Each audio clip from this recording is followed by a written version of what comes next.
shiri Umma Suleiman Sha'ibu yan awaki Anti Baby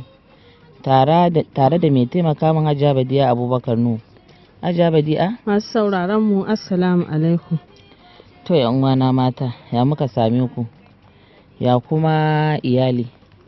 ya kuma haƙurin zama da iyayen gidan namu wato maza. Da fatan ana nan ana ta haƙuri kamar yadda muka saba gaya muku, kun san dai koyaushe muna gaya muku aiki mai haƙuri baya ɓaci, ba za mu gajiya ba. Nasiha kenan dai ta yin haƙuri, haƙuri shine jigon komai. Idan haƙuri ya shige gaba al'amuran mutum to komai nasa ma zai daidaita kuma zai gyaru. Allah ya ba mu dacewa. Nasihar mu a yau a rayuwa, a duk lokacin da kake cikin baƙin ciki sai kuma kaga wani yana cikin farin ciki, ko kana cikin damuwa shi kuma wani yana cikin walwala, ko kana cikin talauci sai kaga waninka can kuma a cikin wadata. Duk irin yanayin da ka shiga ya kamata ka waiwaye baya sai kaga ka fi wasu miliyoyin mutane wadata. Mai rabawa ya riga ya raba, mai bayarwa ya riga ya bayar, kuma mai tabbatarwa ya riga ya tabbatarwa da kowa rabansa, shine Allah maɗaukakin kowa da komai, maɗaukakin sarki Allah subhanahu wata'ala. Za ki ga kin fi wata kyau, shekaru, karatu ko wani matsayi, amma sai ki ga cikin ikon Allah ya aurar da ita ga irin mijin da ke kike fatan samun irin shi. Babu wanda ya isa ya baiwa kanshi abin da Allah bai ba shi ba. Samun farin ciki da nutsuwa tare da walwala shine mutum ya yarda cewa ni'ima wata irin baiwa ce kuma kyauta ce daga Allah. Lafiya da rashinta, arziki da talauci, rayuwa da mutuwa da duk wani abu, babu mahalukin da ya isa ya tabbatarwa da kansa ko ga waninsa sai Allah shi kaɗai. Ganin wani a cikin wani kyakkyawan yanayi ko wata ni'ima saɓanin haka, hakan baya nuna ya tauye ko ya tare maka rabanka da ke hannunka. Ana nufin ko ya tare maka rabanka da ke hannunka, da ke a hannun Allah. Kuma rashin baka baya nuna kai an manta da kai ne. Kar ka rika nuna bakin ciki da hakan, ko kai fatan gushewarta, ana nufin kai fatan Allah ya kwace ta waninka, ko kai burin dama a ce kai ne ke da kaza irin nawa ne. Domin yin hakan shi ake kira da hasada. Kai masa fatan alkhairi tare da addu'ar kai ma Allah ya baka daga cikin falalarsa. Insha Allahu addu'a ka za ta karɓu nan kusa ko nesa. Kai dai ka kyautata ubangijinka zato, kuma ka kyautata zuciyarka. Wannan kenan. Sannan kuma nan aka ce wani mutum ya zo wajen manzon Allah sallallahu alaihi wasallama ya ce, ya manzon rahama, zan tambaye ka rayuwar duniya da ta lahira. Ya manzon Allah, ina son in zama mafi sani a cikin mutane. Sai manzon Allah sallallahu alaihi wasallama sai ya ce, ka ji tsoron Allah ka bi dokokinsa. Ina son in zama mafi arziki a cikin mutane, sai ya ce ka zama mai wadatar zuci. Ina son na zama wanda ya fi kowa a cikin mutane, sai ya ce ka zama mai amfanarwa. Menene zai kare ni daga wuta? Sai ya ce ka zama mai yawan yin azumi. Ina so in zama mafi adalci a cikin mutane, sai ya ce ka soma dan uwanka abin da ka soma kanka. Ina so in zama mafi amfanin mutane a wajen Allah, sai ya ce ka yawaita tuna Allah. Ina son imani na ya zama ingantacce, sai ya ce ka gyara halayenka. Menene yake huce fushin Allah subhanahu wata'ala? Sai ya ce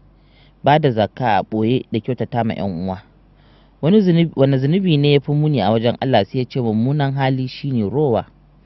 Na goma kuma, ina so in zama mafi biyayya ga Allah, sai ya ce ka bi umarnin Allah, za ka zama mafi rinjaye a wurin Allah. Ya Allah ka sa mu gama da duniya lafiya, Allah ka gyara mana zukatanmu. To wannan kenan. Allah ka ba mu dacewa, Allah ka shirye mu shirya madaidaici, Allah ka dora mu akan tafarki madaidaici. Yan uwana mata, da fatan duk kun taho gare mu, kuma sannan ma mazan da fatan duk kuna sauraron mu, kowa kuma da fatan kuna ɗaukan abin da muke gaya muku. Wannan satin nasiha ta ga 'yan uwa maza ne, ko in ce kiran da zan yi ga iyayen gidanmu maza. A gaskiya akwai wasu abubuwa da suke damuna game ga maza.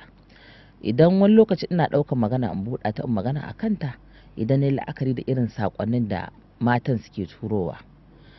sai in ga to me zai hana ba za mu ɗauke shi mai da shi mauru'i ba. Shi yasa na ga yau zan ɗauki wani mauru'i ɗaya in yi magana a kan shi, saboda abin da matan da yawa zaki ji suna yawan kira na. Misali, bari mu ɗauki gyaran nonon nan. Sai ka ji mace ta kira ni yanzu a saƙonin da muka ɗauka wannan satin, wasu ma ba za su karanta ba, na yi rejectin ɗinsu, ba sai an turo su ba. Ya ce idan ban je na gyara nono na ba Ajabadiya gaskiya ne. ya ce idan ban je na gyara ba wallahi sai ya sake ni. To kin ga Ya ce idan ban je na gyara ba in ban mai da shi yanda yake ba sai ya kore ni sai na tafi gidanmu. Ya ce da ba haka ba.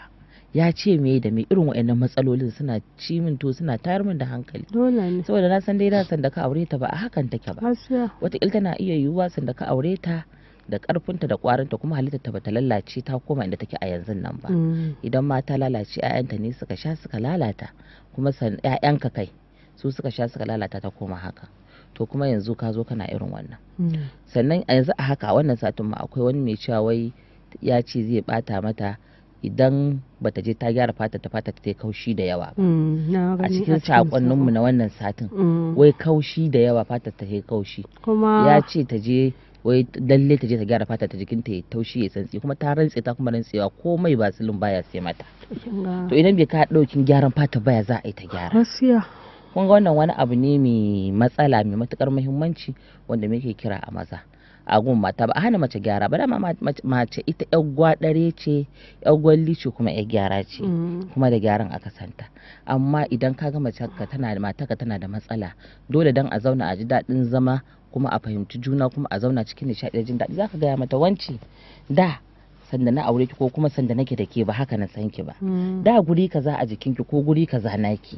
kaza ne amma yanzu lalace ta dariya ta ce habawa ne.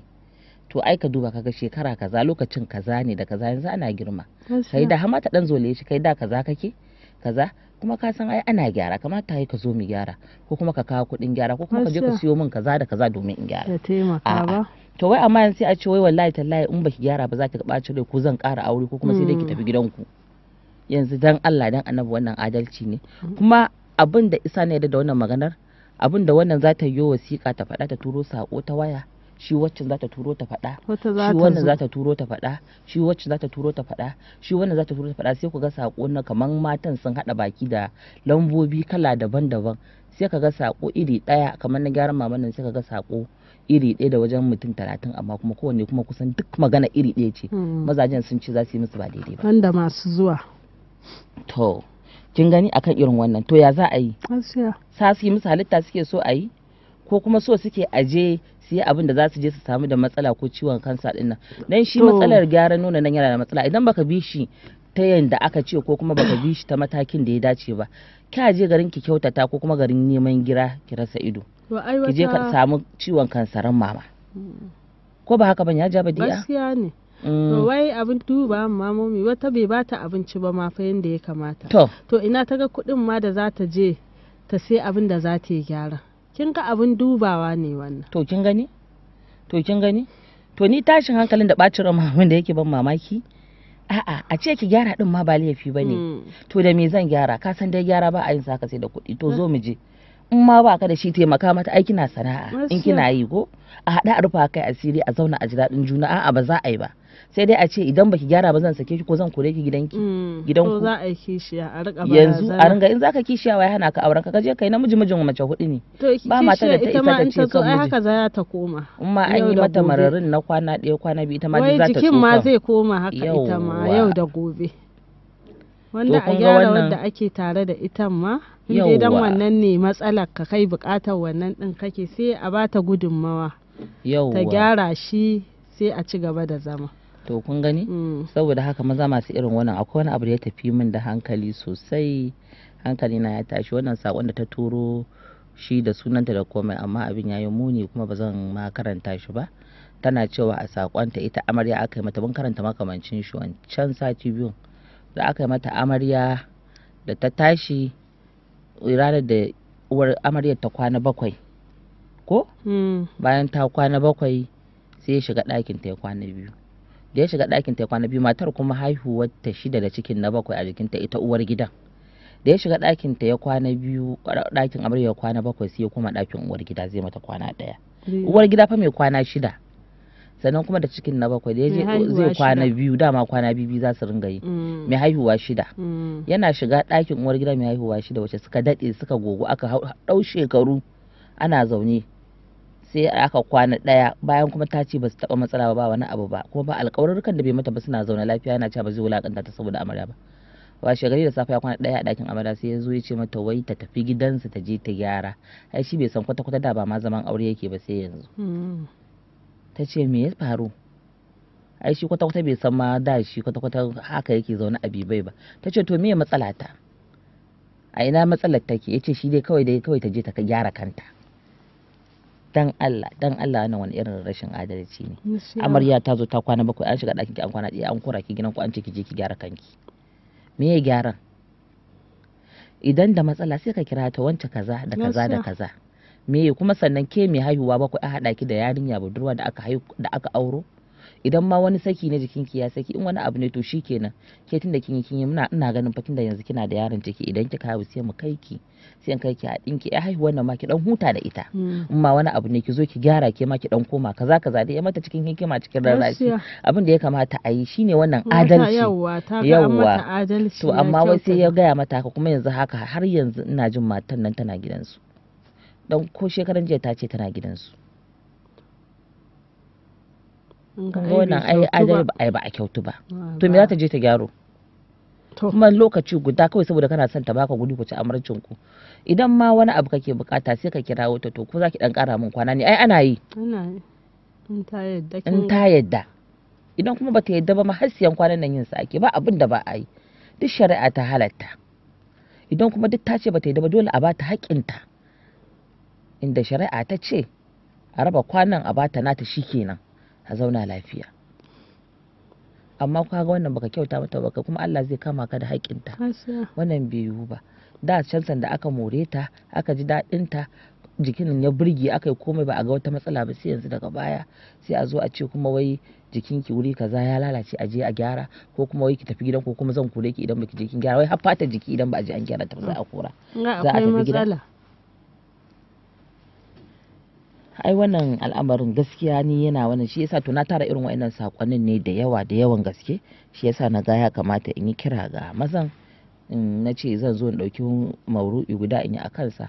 ko ku tuna dai maza masu irin wannan hali ban ci duka ba tunda ga shi wannan an ce ba zan ce da na ɗauka samari ne yan bana 7 wanda suka yi auren suke tashin samartaka masu ya'ya ɗaya irin zuwa 2 kawunan su yana rawa ko kuma yan masu tashin irin matasa suke haka to sai gashi an zo an ce mai ƴaƴa 7 zuwa 8 mai ƴaƴa 6 za a haihuwa 7 shi ma ya ce matarsa ta tafi gida akwai matsala to kun gani kenan wannan harka ita ba babba ba yaro idan namiji ya rufe wani lokacin ko mai mayin sa yake amma wasu mazan ban na yin jam'u